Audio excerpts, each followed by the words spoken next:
खुदावन यीशु मसीह की सलामती आप पर हो। Hallelujah, hallelujah, hallelujah. हालेलुया। आज जो बातें मैं आपको बताऊंगा, मेरा ईमान है कि ये बातें बहुत इस इलाका के लिए और हमारे लिए बहुत अहम है और ज़रूरी बातें हैं। और आज जब मैं यहाँ से काफ़ी दिनों से मैं दुआ कर रहा था, खुदावन इस हफ्ते तो क्या बोलने को है, इस हफ्ते तो क्या कलाम करने को है, मुझे बता। खुदा ने कोई बात नहीं की मुझसे। फिर आज जब मैं सुबह तक रात को भी दुआ करता रहा, खुदा ने कोई बात नहीं की मुझसे।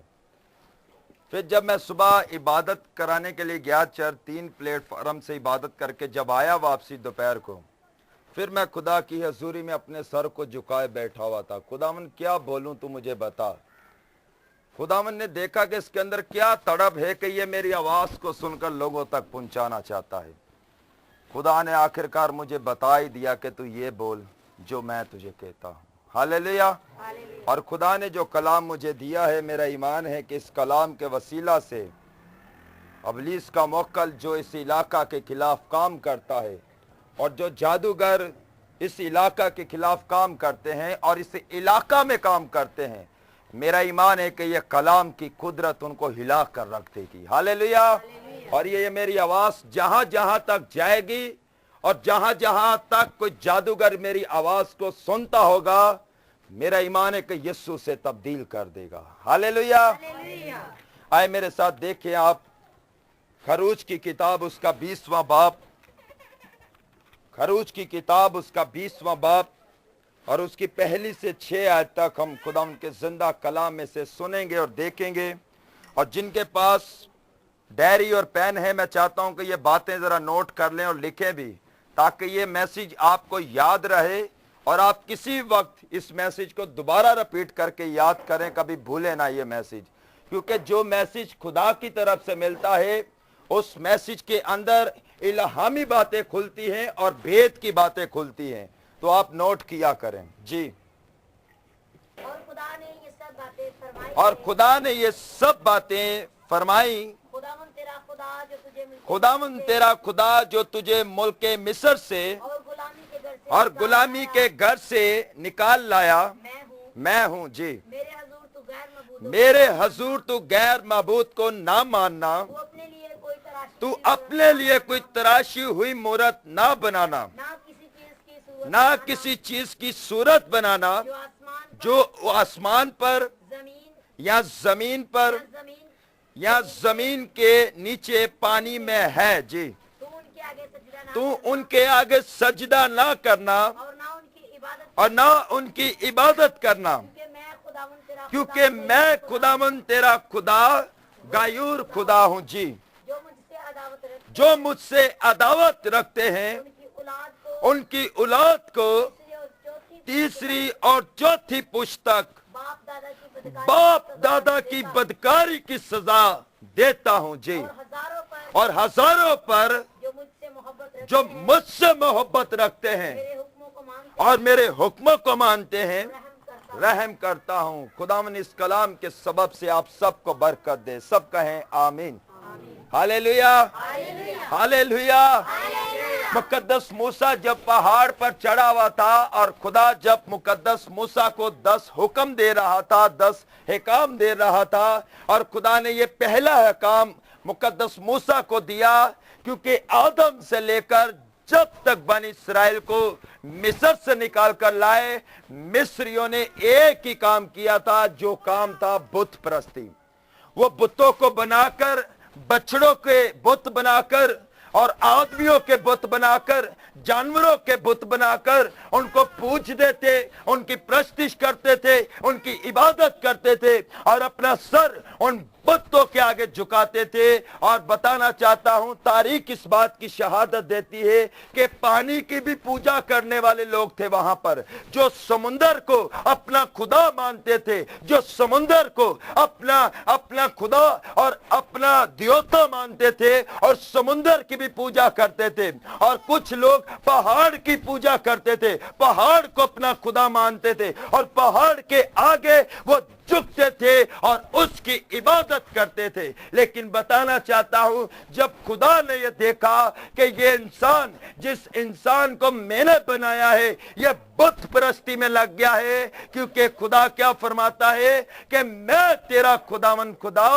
गायूर खुदा हूं। गायूर का मतलब कि गैरतमंद खुदा हूं, मैं गैरत रखने वाला खुदा हूं। यह किस तरह हो सकता है कि जिस खालिक ने अपनी मखलूक को बनाया और वही मखलूक दूसरे बुतों के सामने और दूसरे देवता के सामने जाकर झुकना शुरू कर दे।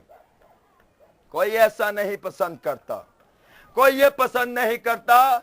जिसकी चीज है वो यही चाहता है कि ये मेरे लिए इस्तेमाल हो, क्योंकि ये चीज किसकी है? मेरी है। और यहां पर मुकद्दस मूसा को खुदा फरमाता है, मैं तेरा खुदावन खुदा जो मिस्र से और गुलामी के घर से निकाल लाया हूं। मेरे हजूर तू गैर मबूदों को ना मानना, तू गैर मबूदों को मेरे हजूर ना मानना, तू गैर देवता को मेरे सामने ना मानना, तू बुत परस्ती ना करना, तू जादूगरी ना करना, क्योंकि ऐसे लोग ऐसी सजा पाने के लायक ठहरेंगे जिस सजा को मैं आगे जाकर बयान करूंगा और बताऊंगा कि ये लोग कैसी सजा के हकदार हैं और कैसी सजा ऐसे लोगों को, और जो लोग ऐसे काम करते हैं और जो लोग ऐसे लोगों के पास जाते हैं, ऐसी सजा, कैसी सजा के वो लायक ठहरेंगे। और आगे लिखा है कि तू किसी की सूरत ना बनाना, तू किसी की सूरत ना बनाना जो ऊपर आसमान पर हो या नीचे जमीन पर हो या जमीन के नीचे पानी में यानी कि पाताल में हो। तू किसी की सूरत ना बनाना, क्योंकि मैं खुदावन तेरा खुदा गायूर खुदा हूं। किसी फरिश्ते की भी सूरत ना बनाना जो आसमान पर है, जो खुदा के मुकद्दस फरिश्ते हैं, जो खुदा के मुकद्दस लोग हैं, जो खुदा के मुकद्दस नबी जो आसमान पर फरदौस में है। तू किसी की सूरत ना बनाना, और किसी जो जमीन पर है तो उनमें से भी किसी की सूरत ना बनाना, और जो जमीन के नीचे पानी में पाताल में है तो उनकी सूरत भी ना बनाना। खुदा खुद कहता है, ये कोई नबी, कोई पैगंबर, कोई रसूल, कोई वली, कोई फकीर नहीं कहता, बल्कि खुदा खुद मूसा को ये हुक्म देता है कि मेरी कौम बनी इसराइल को ये फरमा दे और कह दे कि ये मेरा हुक्म है कि तू किसी की सूरत ना बनाना, किसी की सूरत ना बनाना। और आगे लिखा है, तू उनके आगे सजदा ना करना, ना किसी की सूरत बनाना, और तू उनके आगे सजदा भी ना करना और ना उनकी इबादत करना, क्योंकि मैं तेरा खुदावन खुदा गायूर खुदा हूं। ना तू उनके आगे सजदा करना, ना उनकी इबादत करना, ना उनकी प्रस्तिश करना, ना उनकी पैरवी करना, क्योंकि मैं तेरा खुदावन खुदा गायूर खुदा हूं। आज लोगों में देखे कि मसीह होने का दावा तो करते हैं, अपने आप को मसीह कहते हैं, लेकिन बुत परस्ती की तरफ रजू करते हैं, बुतों की प्रस्तिश करते हैं, जादूगरों के पास जाने वाले मसीह आज मैं देखता हूं। और लोगों की इस कदर हालत बिगड़ चुकी है कि खुदा का गजब ऐसे लोगों पर भड़कने को है। मेरी बहन और भाइयों, बताना चाहता हूं, ऐसे लोग बड़ी सजा के लायक ठहरेंगे, और वो सजा कलाम मुकद्दस में बता दिया गया है, वो आगे जाकर बताऊंगा।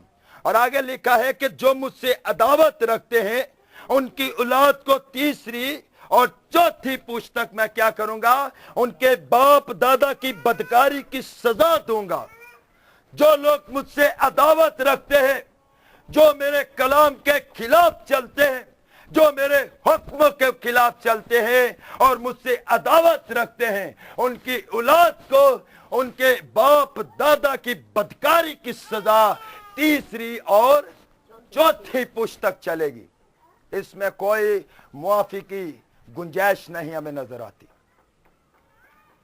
और ये बदकारी जो लफ्ज यहां पर लिखा है, ये कौन सी बदकारी है? ये बदकारी वो नहीं जो हम सोचते हैं, ये बदकारी वो है जो इंसान गैर मबूदों के आगे झुकता है। क्योंकि कलाम में लिखा है कि बुत परस्ती भी बदकारी के लायक है। जो बुत परस्ती करता है वो भी बदकारी करता है। और यहां पर लिखा है कि तेरे बाप दादा की बदकारी की सजा तेरी तीसरी और चौथी पुश्त तक दूंगा। और अक्सर कहा जाएगा कि भाई जी तौबा करो, ਤੁਹਾਡੇ ਪਿਓ ਦਾਦਾ ਆਪਣੇ ਪਿਓ ਦਾਦਾ ਦੇ ਗੁਨਾਹਾਂ ਤੋਂ ਹੀ ਤੋਬਾ ਕਰੋ। ਨਹੀਂ ਨਹੀਂ, ਸਾਡਾ ਪਿਓ ਤੇ ਬੜਾ ਚੰਗਾ ਸੀ, ਸਾਡਾ ਪਰਦਾਦਾ ਬਹੁਤ ਚੰਗਾ ਸੀ, ਬਹੁਤ ਖੁਦਾ ਪ੍ਰਸਤ ਸੀ, ਬਹੁਤ ਇਬਾਦਤ ਕਰਦਾ ਸੀ। ਦੱਸੋ ਕੋਈ ਆਪਣੇ ਪਰਦਾਦੇ ਦੇ ਨਾਲ ਰਹਿਣਾ ਸੋ ਤੁਸੀਂ? ਅਗਰ ਬੰਦਾ ਸੋਚਣ ਦੀ ਗੱਲ ਹੈ, ਪਰਦਾਦੇ ਦਾ ਵੀ ਜਿਹੜਾ ਅੱਬਾ ਸੀ ਉਹਨੂੰ ਕੀ ਕਹੀਦਾ? ਪਰਦਾਦੇ ਦਾ ਪਰਦਾਦਾ। ਕੀ ਉਹਦੇ ਨਾਲ ਤੁਸੀਂ ਰਹਿੰਦੇ ਸੋ? ਨਹੀਂ ਸੋ। ਹੁਣ